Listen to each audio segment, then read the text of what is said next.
ब्रह्म मुरारी सुरार्चित लिंगम निर्मल भाषित शोभित लिंगम जन्मज दुःख विनाशक लिंगम तत्प्रणमामि सदा शिवलिंगम।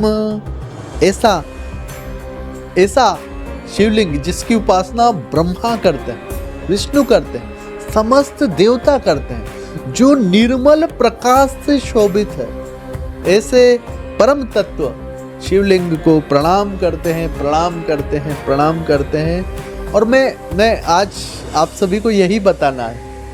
किसी हमारे बहुत प्रिय एक शिष्य हैं और उन्होंने मुझे प्रश्न पूछा कि स्वामी जी मुझे शिवलिंग के बारे में बताइए। शिवलिंग को लेकर के पूरी दुनिया के लोगों के मन के अंदर जिज्ञासा है और कई लोगों के मन के अंदर कुंठा है। जो धार्मिक लोग हैं उनके मन के अंदर जिज्ञासाएं होती हैं, उनके मन के अंदर इसका रहस्य जानने की एक क्षुधा होती है, एक प्यास होती है, एक अजीब सी उनके मन के अंदर एक प्यास होती है। और जो लोग धर्म को नहीं मानते, जो धर्म को समझ नहीं पाते, जो सत्य के मार्ग पर नहीं है, उन लोगों के मन के अंदर कुंठा होती है। तो ऐसे धार्मिक लोगों की क्षुधा को शांत करने के लिए और ऐसे कुंठित लोगों की कुंठा पर क्या करने के लिए वो आप ही देखिए। मैं यहाँ पर थोड़ा सा बताना चाहूँगा कि कई लोगों के मन के अंदर यह प्रश्न आता है कि स्वामी जी ये शिवलिंग के बारे में बताइए ना थोड़ा सा। अभी आपने कहा कि ब्रह्म मुरारी सुरार्चित लिंगम निर्मल भाषित शोभित लिंगम जन्मज दुःख विनाशक लिंगम तत्प्रणमामि सदा शिवलिंगम। ये आपने स्तुति ज्ञान कर दिया, लेकिन बताइए ना इसका अर्थ क्या है। देखिए अर्थ सीधा सरल है। और क्यों हम इस लिंग स्वरूप ईश्वरी शक्ति का आराधना करते हैं, साधना करते हैं? क्या यह वह है जो कुंठित लोग कहते हैं, या वह है जिसे हम समझ नहीं पाए? बिल्कुल। और उसी को समझाने के लिए, उसी को बताने के लिए मैं आपके बीच यहाँ आया हूँ। जब ब्रह्मा और विष्णु दोनों के अंदर यह बहस चल रही, जब दोनों के मध्य यह बहस चल रही होती है कि मैं बड़ा, तभी एक शक्ति पुंज प्रकट होता है। और वो शक्ति पुंज इतना विराट, इतना भव्य है, इतना एक निर्मल प्रकाश से शोभित। और दोनों यह मानने लगते हैं कि यह है क्या, और दोनों यह देख करके आश्चर्यचकित रह जाते हैं कि ये क्या, अब ये क्या आ गया। तभी दोनों तय करते हैं कि इस शक्ति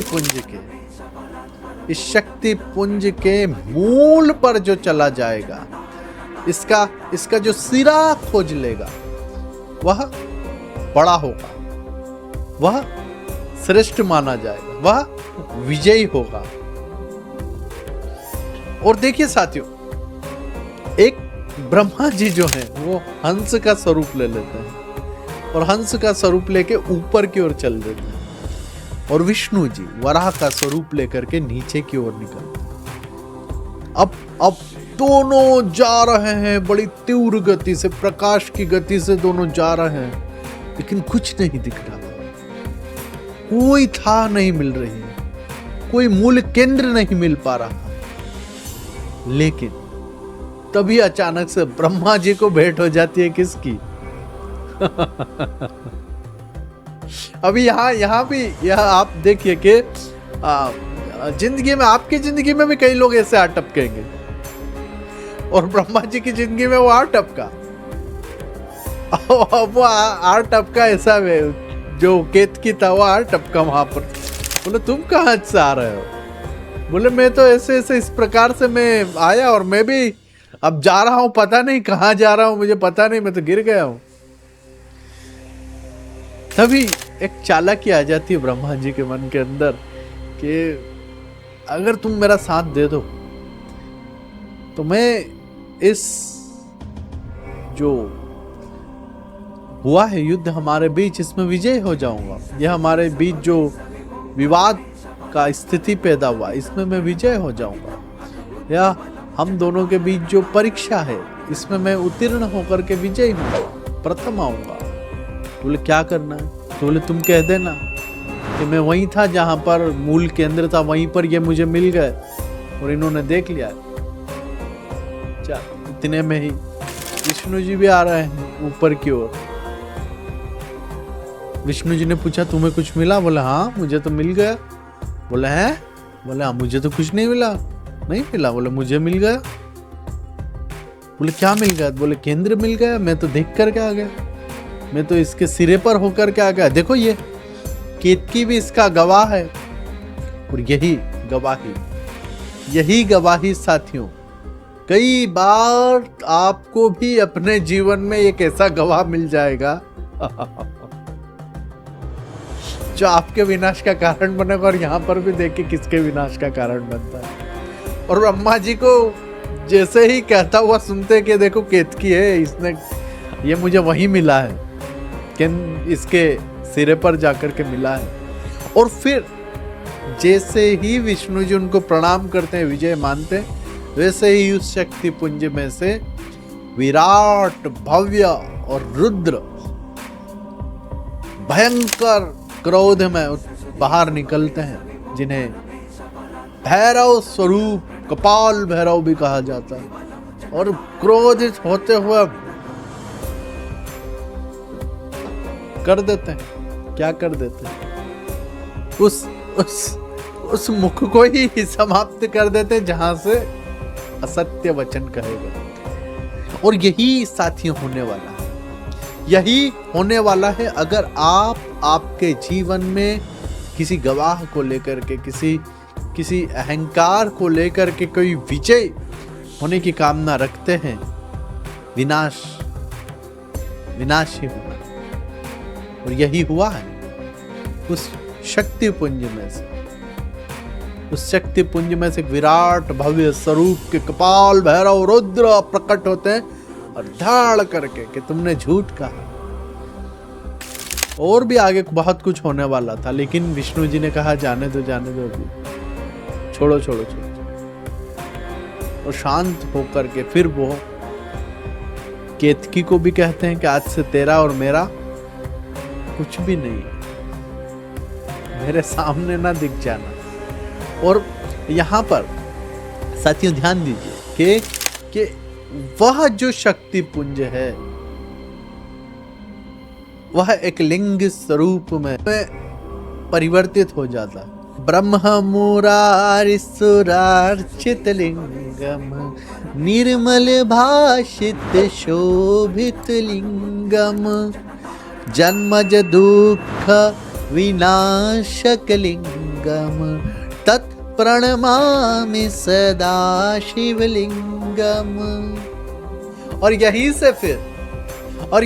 से फिर इस ज्योति स्वरूप, इस विराट भव्य शक्ति पुंज का एक शिवलिंग के रूप में परिवर्तित हो जाना। और यहीं से फिर शिवलिंग की पूजा आरंभ हो जाती है। यह उस दिव्य, उस परम, उस शिव, उस महान विराट भव्य शक्ति का प्रतीक है। यह हम सबकी आकांक्षाओं को, हम सबकी अपेक्षाओं को, हम सभी की जिज्ञासाओं को, हम सभी की क्षुधा को शांत कर देने वाला एक परम तत्व है। यह उस विराट शक्ति का प्रतीक है।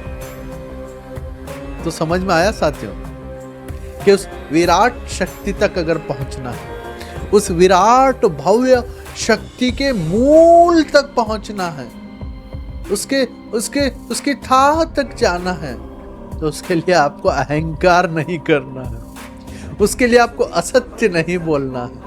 वो किसी चीज का भूखा नहीं, वह परम तत्व किसी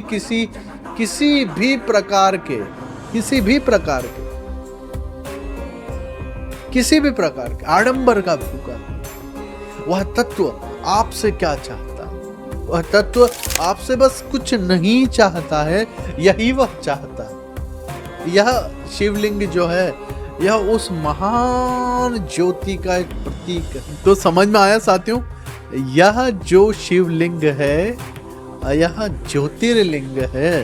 the secret of spirituality channel के माध्यम से मैं स्वामी जितेंद्रानंद सरस्वती आपके हर आध्यात्मिक प्रश्न का, आपके हर उस आध्यात्मिक क्षुधा का उत्तर देने की कोशिश करूंगा।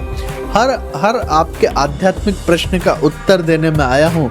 इस मंच के माध्यम से उपस्थित रहूंगा और यथाशक्ति हम आपके सभी प्रश्नों का यहाँ पर उत्तर देने के लिए बाध्य हैं। ड्यूटी है हमारी, एक सन्यासी के नाते मेरा ड्यूटी है यह कि मैं आपके हर प्रश्नों का उत्तर यहाँ पर दूं। और आप हमें यहाँ पर मेल के माध्यम से, आप हमें यहाँ पर व्हाट्सएप के माध्यम से, और आप हमें यहाँ पर कमेंट्स के माध्यम से अपने प्रश्न पूछ सकते हैं।